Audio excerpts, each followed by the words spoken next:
International monetary fund या IMF global economy में एक बहुत इंपॉर्टेंट इंस्टीट्यूशन है।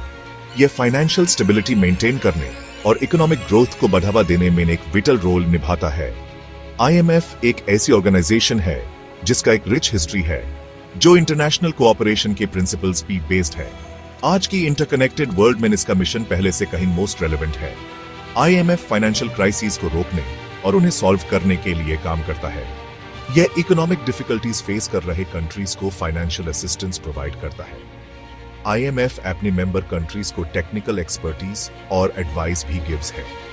एक इंक्रीजिंगली कॉम्प्लेक्स ग्लोबल इकोनॉमी में IMF डायलॉग और कोलैबोरेशन के लिए एक क्रूशियल फोरम का काम करता है। IMF का काम world wide billions of people की लिव्स को इंपैक्ट करता है। सस्टेनेबल इकोनॉमिक ग्रोथ को प्रमोट करने से लेकर पॉवर्टी को कम करने तक IMF सबके लिए एक मोर प्रॉस्पेरस और इक्विटेबल ग्लोबल इकोनॉमी बनाने की कोशिश करता है। इंटरनेशनल फाइनेंस और डेवलपमेंट की कॉम्प्लेक्सिटीज को समझने के लिए IMF के रोल को अंडरस्टैंड बहुत इंपॉर्टेंट है। IMF का जन्म वर्ल्ड वॉर II के बाद हुआ था। 1944 में 44 कंट्रीज के delegates Bretton Woods, New Hampshire, USA में इकट्ठा हुए थे। उनका गोल एक नया इंटरनेशनल मॉनेटरी सिस्टम बनाना था।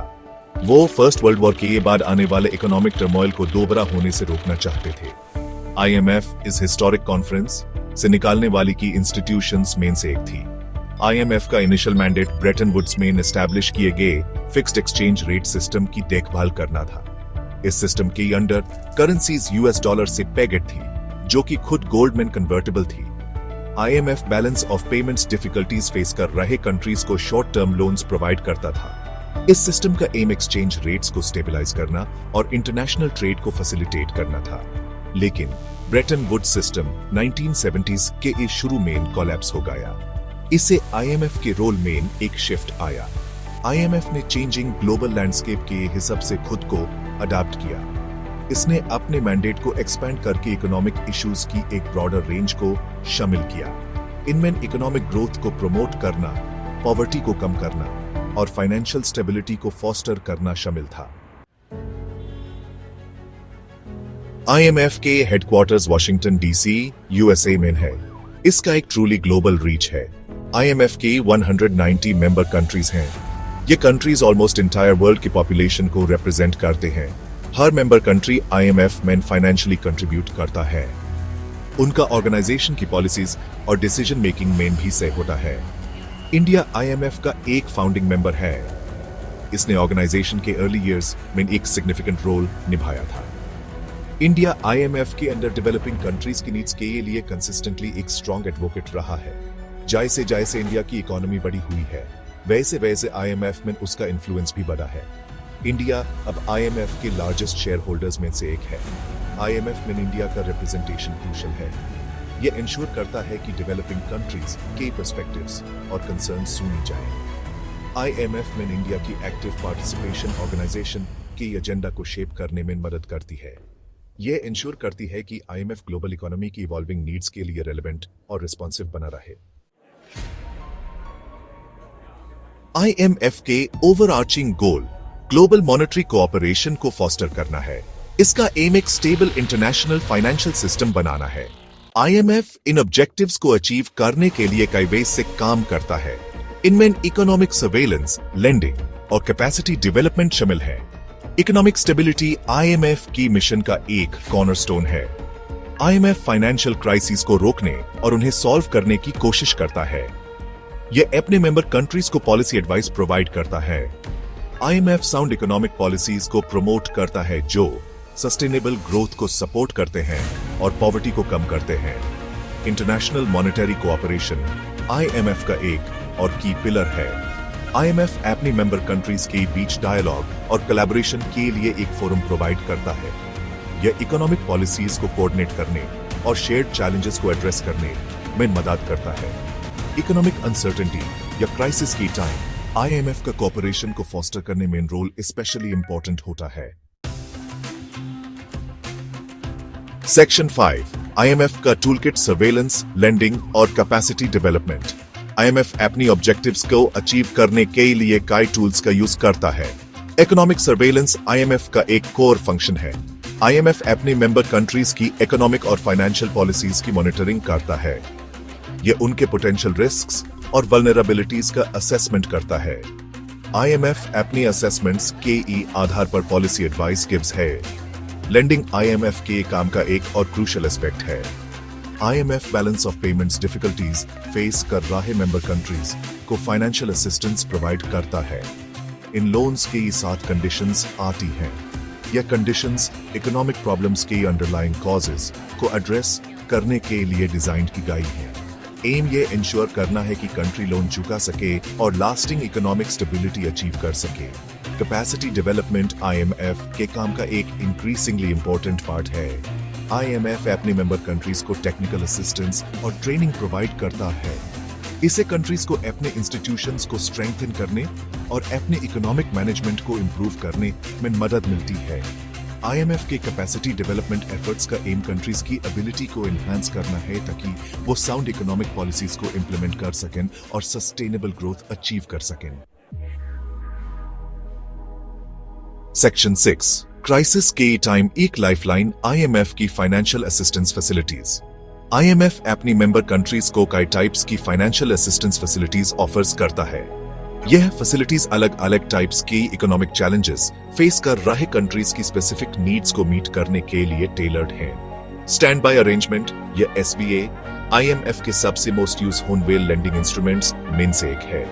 SBA balance of payments problems face कर रहे कंट्रीज को short to medium term loans provide करता है। ये लोन्स टिपिकली पॉलिसी कंडीशंस के सब्जेक्ट होते हैं। ये कंडीशंस इकोनॉमिक डिफिकल्टीज के रूट कॉजेज को एड्रेस करने के लिए डिजाइन की गई हैं। एक्सटेंडेड फंड फैसिलिटी या EFF longer term financial assistance provide करता है। यह उन कंट्रीज के लिए है जो most deep seated structural problems face कर रहे हैं। ईएफएफ में टिपिकली मोर कॉम्प्रिहेंसिव पॉलिसी रिफॉर्म्स शामिल होते हैं। गोल इकोनॉमी की अंडरलाइंग वीकनेसेस को एड्रेस करना है। Section 7 Special Drawing Rights IMF के international reserve asset. Special drawing rights ये SDRs IMF द्वारा क्रिएट किया गया एक इंटरनेशनल रिजर्व एसेट है। SDRs एक supplementary foreign exchange reserve asset हैं। ये कोई करेंसी नहीं है। SDRs IMF मेंबर कंट्रीज को उनके क्वोटास के प्रोपोर्शन में एलोकेट किए जाते हैं। SDR की वैल्यू 5 मेजर करेंसीज के बास्केट पर बेस्ड है। ये हैं US dollar, euro, Chinese renminbi, Japanese yen और ब्रिटिश पाउंड। SDR IMF के अंदर एक यूनिट ऑफ अकाउंट का काम करता है। मेंबर कंट्रीज इसका यूज अपनी ऑफिशियल रिजर्व्स को सप्लीमेंट करने के लिए कर सकते हैं। SDRs को फ्रीली यूजेबल करेंसीज में एक्सचेंज किया जा सकता है। यह IMF मेंबर्स के बीच वॉलंटरी अरेंजमेंट्स के थ्रू किया जा सकता है। SDR एलोकेशंस कंट्रीज को एडिशनल लिक्विडिटी प्रोवाइड कर सकते हैं। यह ग्लोबल फाइनेंशियल स्ट्रेस के टाइम स्पेशली हेल्पफुल होता है। सेक्शन 8 ग्लोबल इकोनॉमी पे लाइट शेडिंग लाइट IMF की रिपोर्ट्स। IMF का रिपोर्ट्स और पब्लिकेशंस पब्लिशर्स करता है। यह ग्लोबल इकोनॉमी में वैल्यूएबल इंसाइट्स प्रोवाइड करते हैं। यह रिपोर्ट्स इकोनॉमिक ट्रेंड्स का एनालिसिस करते हैं, रिस्क्स का असेसमेंट करते हैं और पॉलिसी रिकमेंडेशंस देते हैं। पॉलिसी मेकर्स, इकोनॉमिस्ट्स और इन्वेस्टर्स वर्ल्ड वाइड इनको वाइडली फॉलो करते हैं। वर्ल्ड इकोनॉमिक आउटलुक या WEO IMF की फ्लैगशिप पब्लिकेशंस में से एक है। यह ईयर में 2 टाइम्स पब्लिशर्स होती है। WEO ग्लोबल इकोनॉमिक प्रोस्पेक्ट्स का एक कॉम्प्रिहेंसिव असेसमेंट प्रोवाइड करती है। यह की इकोनॉमिक ट्रेंड्स और रिस्क्स का एनालिसिस करती है। WEO पॉलिसी रिकमेंडेशंस भी देती है। ग्लोबल फाइनेंशियल स्टेबिलिटी रिपोर्ट ये GFSR, AK और की IMF पब्लिकेशन है। यह फाइनेंशियल स्टेबिलिटी इश्यूज पर फोकस करता है। GFSR ग्लोबल फाइनेंशियल सिस्टम में वल्नरेबिलिटीज का असेसमेंट करता है। यह फाइनेंशियल स्टेबिलिटी के लिए पोटेंशियल रिस्क्स की आइडेंटिफिकेशन करता है। GFSR इन रिस्क्स को मिटिगेट करने के लिए पॉलिसीज भी रेकमेंड्स करता है। सेक्शन 9 IMF का एंड्यूरिंग इम्पैक्ट ग्लोबल चैलेंजेस से एड्रेसिंग। IMF ने 7 डेकेड से मोस्ट समय तक ग्लोबल इकोनॉमी को शेप करने में एक क्रिटिकल रोल निभाया है। इसने कई फाइनेंशियल क्राइसिस को रिजॉल्व करने में मदद की है। इसने नीडी कंट्रीज को वाइटल फाइनेंशियल असिस्टेंस प्रोवाइड की है। IMF ने वर्ल्ड वाइड इकोनॉमिक स्टेबिलिटी और ग्रोथ को प्रमोट करने के लिए भी काम किया है।